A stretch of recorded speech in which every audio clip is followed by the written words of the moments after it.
Bonjour les amis, dans cet épisode, nous allons entre autres parler politique française, parce qu'il y a des choses à dire. Donc dès qu'on parle politique française, hop, et voilà. Donc, nous allons déjà demander à un grand spécialiste de la politique française, Gino. Non, vous souhaitez vous exprimer? Non, non, il ne souhaite pas s'exprimer. Quoi? Je peux pas demander son avis à mon chien? Je suis sûr qu'il aurait des choses à dire, largement aussi intéressantes que ce qu'on entend à la télé française subventionnée. Bah oui, hein. D'ailleurs, n'importe quel animal émettant un vague bruit serait plus intéressant, c'est à peu près certain. Qu'est-ce qu'il se passe en France niveau politico-médiatique? C'est un peu compliqué. À droite, si l'on fait exception de la droite molle, qui ne représente à peu près plus personne, on a quoi? Le Rassemblement national, bon, Marine et propre sur lui, bon, qui sont même plus pour sortir de l'Europe. Donc pas pour la souveraineté de la France, non, c'est pas bandant. On a Zemmour et Knafo, bon, ok, j'ai rien contre. Ils ont subi une telle levée de boucliers après les dernières élections que je ne sais pas s'ils vont s'en remettre. Bon, ok, alors on peut comprendre que les gens votent Marine parce qu'ils ont l'impression de faire un vote utile. Du coup, vous avez remarqué au fait le pseudo-rapprochement entre Marine et Nicolas Sarkozy? Pas mal, hein? Aussi bien l'un que l'autre, ils n'arrêtent pas de dire des choses sympas. L'un sur l'autre, c'est cocasse. On- si on voulait avoir mauvais esprit, on pourrait dire qu'elle s'offusque de la manière dont il est traité parce qu'elle a un peu l'impression que c'est elle qui va y avoir droit la prochaine fois. Bon, alors ça non. Ça, c'est pour les esprits chagrins, pas pour tout le monde, ok? Sinon, pour la vraie souveraineté, il reste qui? Florian Philippot, pourquoi pas? Eh ben, lui au moins, il sait ce qu'il dit, quoi, à ce niveau. C'est déjà ça. Ensuite, à gauche. Bon, alors pareil, si on en oublie les socialos et les tenants de la gauche molle, qui comptent à peu près pour rien, quoique les socialos fassent un début de comeback, peut-être, ben, il reste qui? Le principal, c'est Méluche. Alors Méluche, il y a bien longtemps que les travailleurs, ouvriers ont cessé de voter pour lui, ils votent tous Marine maintenant. Il le représentant, franchement, d'un côté des jeunes feignants semi-idéalistes, semi-bobos, et des islamistes de l'autre, qui sont sa cheville ouvrière, bof, ça fait pas plaisir.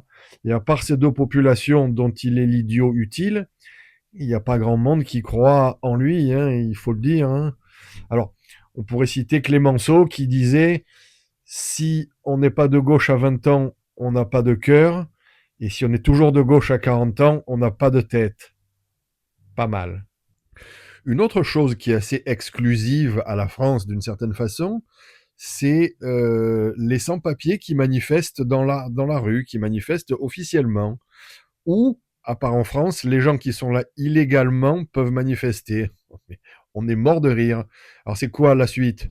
Alors à quand les criminels sous OQTF qui eux vont dire non, ça suffit, on veut qu'on nous foute la paix, on veut rester ici. Et puis après quoi? Les trafiquants de drogue qui veulent moins de police? Allons-y. Les pédophiles pourris qui veulent qu'on leur foute la paix, tout le monde peut manifester alors. Une autre chose qui est assez importante, c'est le conflit israélo-palestinien en France.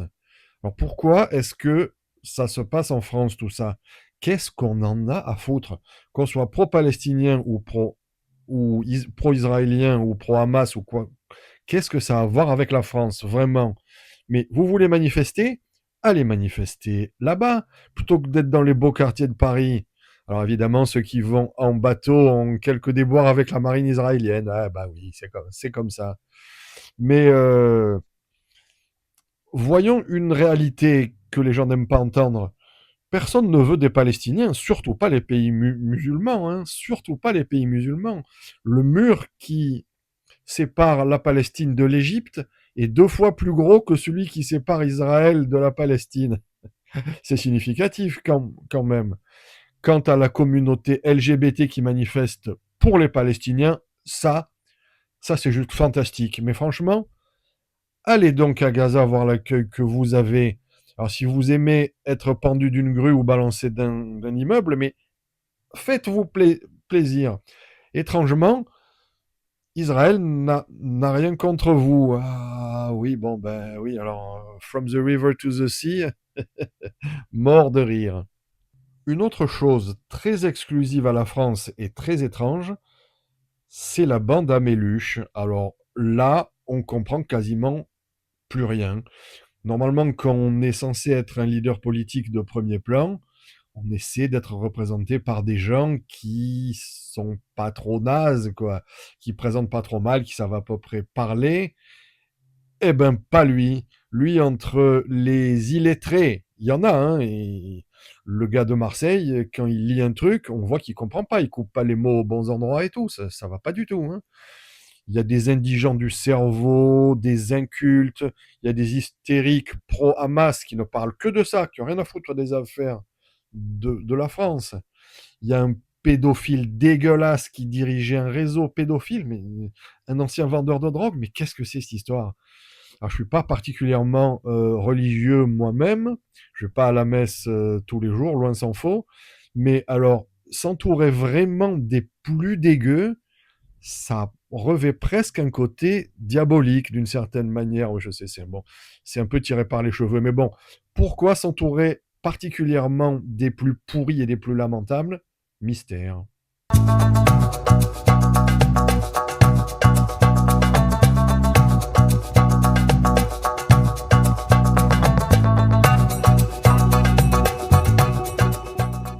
Jetons un petit coup d'œil à ce qu'il se passe en Angleterre et aux États-Unis.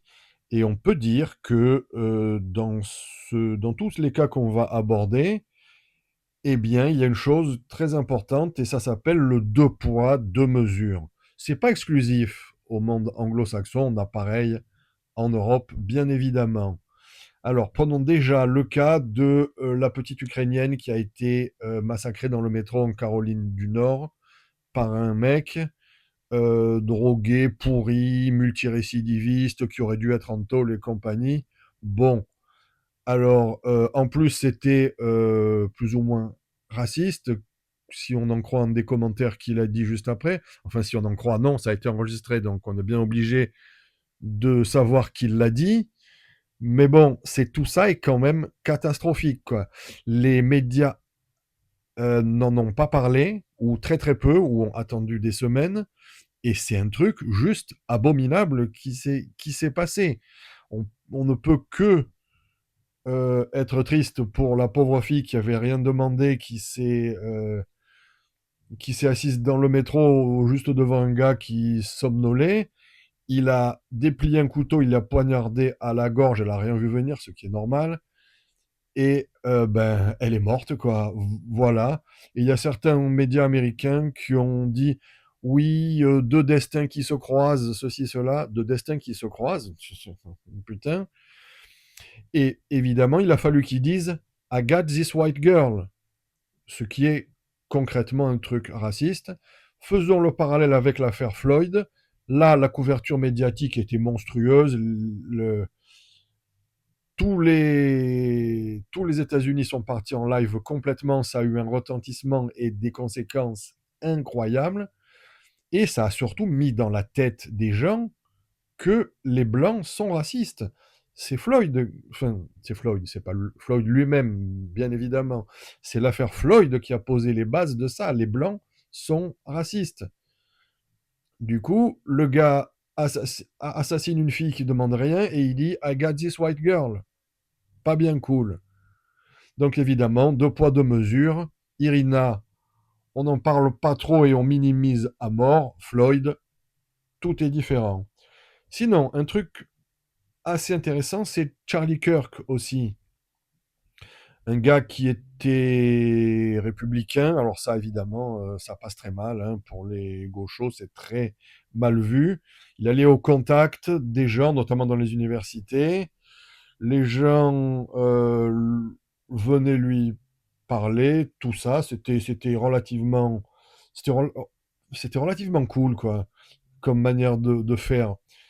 Et il a été descendu. Bon, alors, bien sûr, dans les premiers temps, on a dit oui, les fascistes se tirent dessus entre eux et tout ça. Il s'avère que le tueur présumé est un antifa qui était en couple avec un trans, pas du tout un fasciste. Bon,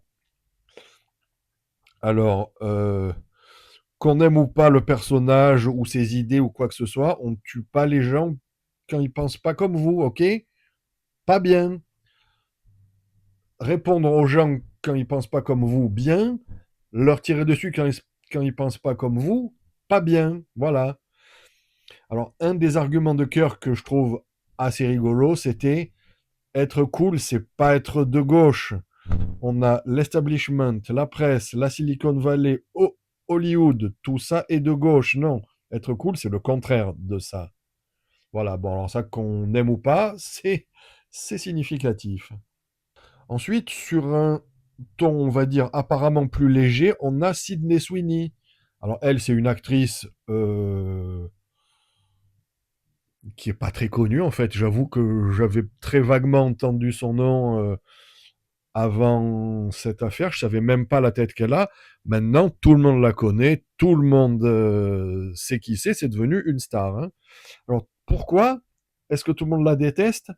Parce qu'elle est blanche. Il y a eu un vague jeu de mots qui disait Sydney Sweeney has good genes. Et c'était écrit jeans comme les jeans qu'on porte, mais en anglais, ça peut être traduit elle a des gènes qui sont bons.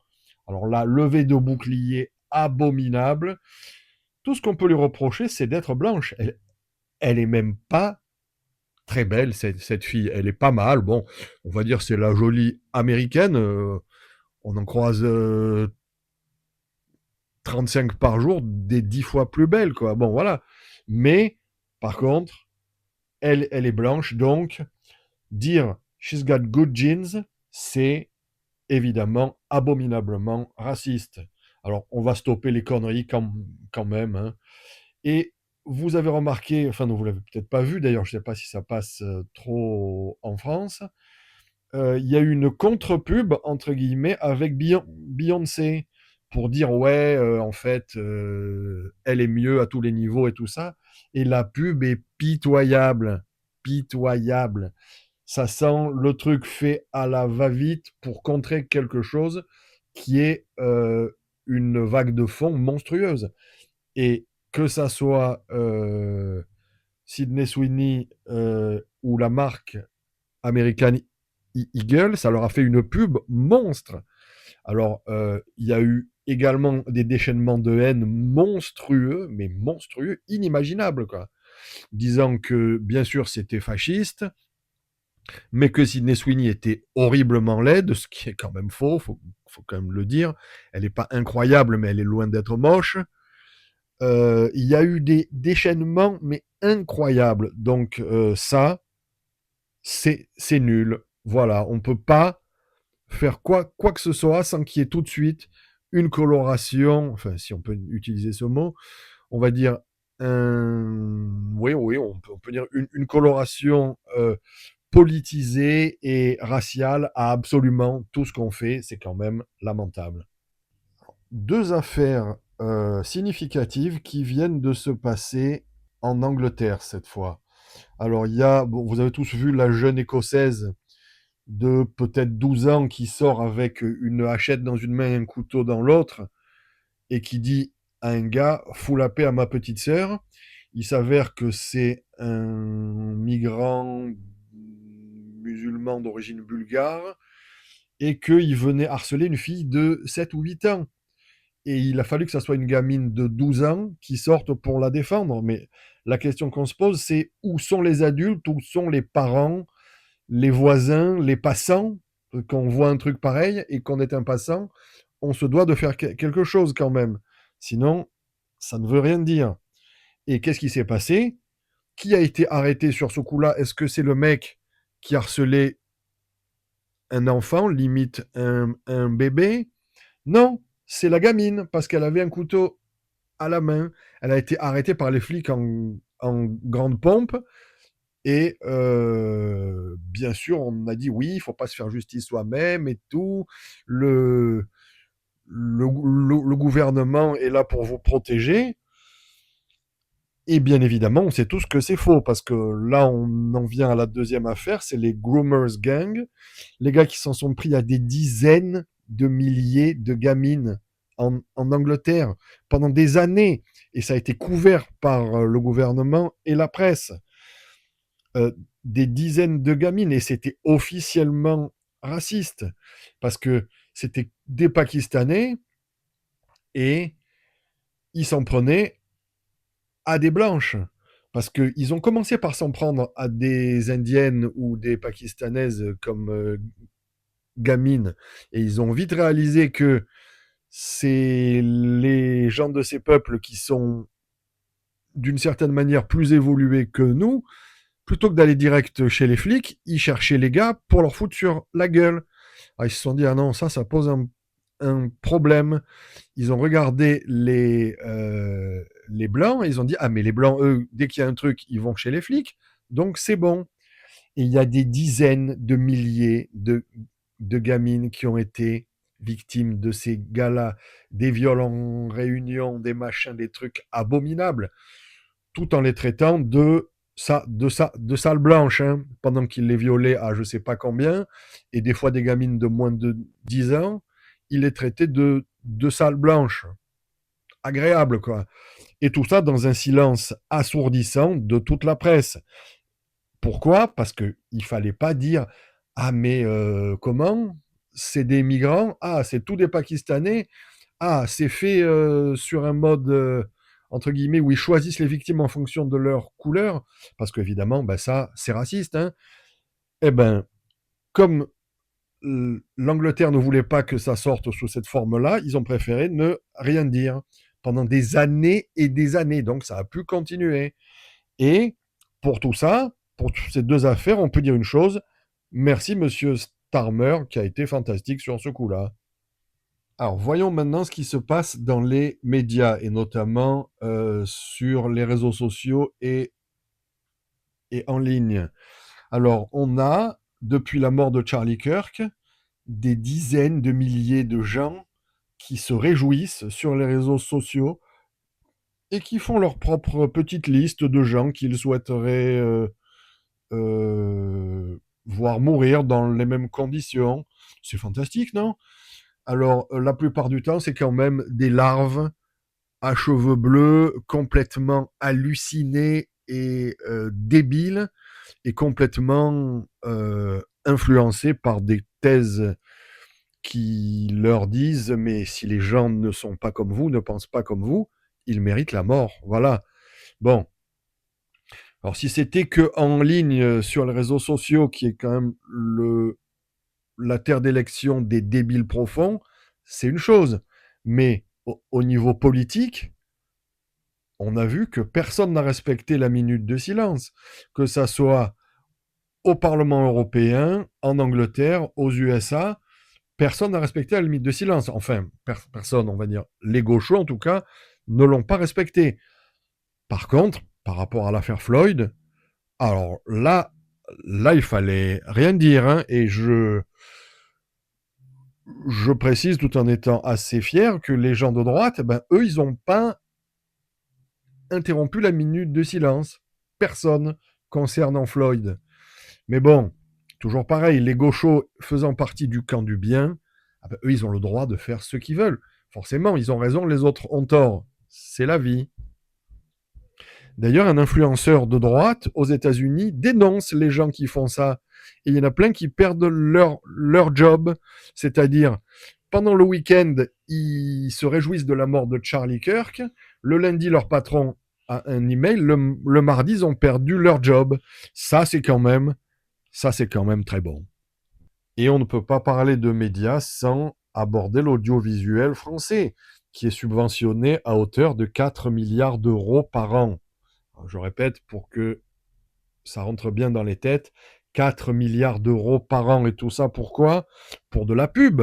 Plein de pubs. Normalement, quand c'est subventionné, que vient faire la pub là-dedans? Eh ben si, plein de pubs, des programmes indigents, voire même indécents de conneries, et bien évidemment de la propagande. On en a encore vu les effets dernièrement avec deux journaleux gauchos sur de leur impunité, vont dire mais oui, vous en faites pas, on va faire passer telle personne, on va lutter contre, nous on fait ce qu'on veut et tout. Enfin bon, lamentable quoi. Et tout ça subventionné par qui? Les impôts des bons couillons français.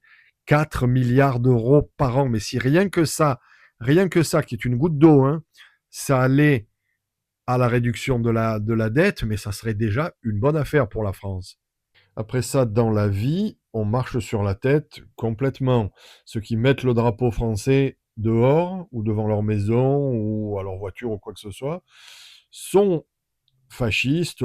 On essaie de leur péter leur bagnole, de foutre le feu à leur baraque. Enfin bon, c'est génial, quoi.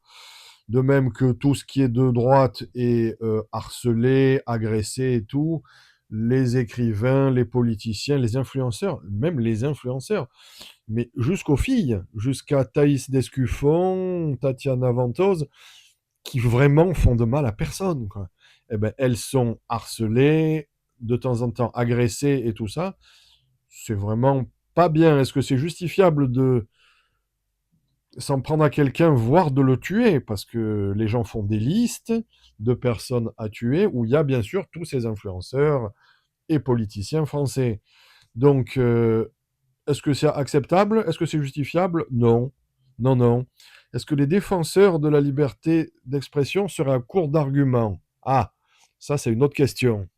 Ce concept de deux poids, deux mesures se vérifie alors énormément dans tous les médias et notamment dans le narratif officiel gauchiste qui est une rhétorique vraiment dégueulasse disant par exemple que c'est la droite qui attaque toujours et c'est la gauche qui se défend, forcément.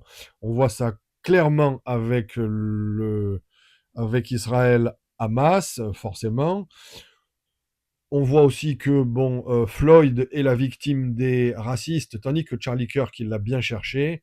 Enfin, c'est des appels incessants à la haine, aux agressions et tout ça. Et c'est horrible, je vous le dis franchement. Apprenez à vous défendre. C'est jamais une perte de temps. Je dis pas ça parce que c'est mon job. Hmm, oui, apprendre aux gens à se défendre, c'est mon job. Je le dis, faites-le. Franchement, apprenez à vous défendre. Il arrivera un moment où ça va servir.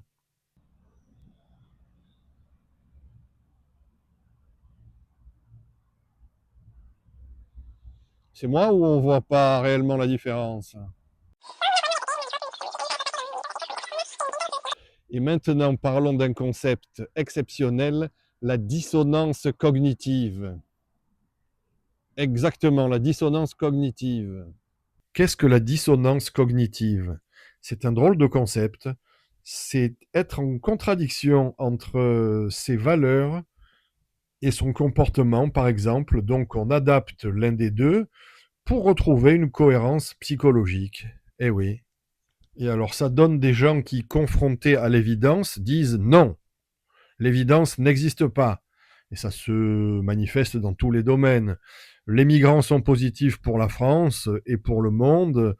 De toute façon, on leur doit bien ça car on les a esclavagisés il y a des siècles. Oui. Ou alors, il faut voter Mélenchon. Il connaît les solutions pour sauver la France de l'extrême droite. Bien sûr. Les Russes sont des monstres, tout est de leur faute. Ou Macron est un président exceptionnel. Ou alors le grand remplacement n'existe pas. Voilà, ça c'est le gros exemple.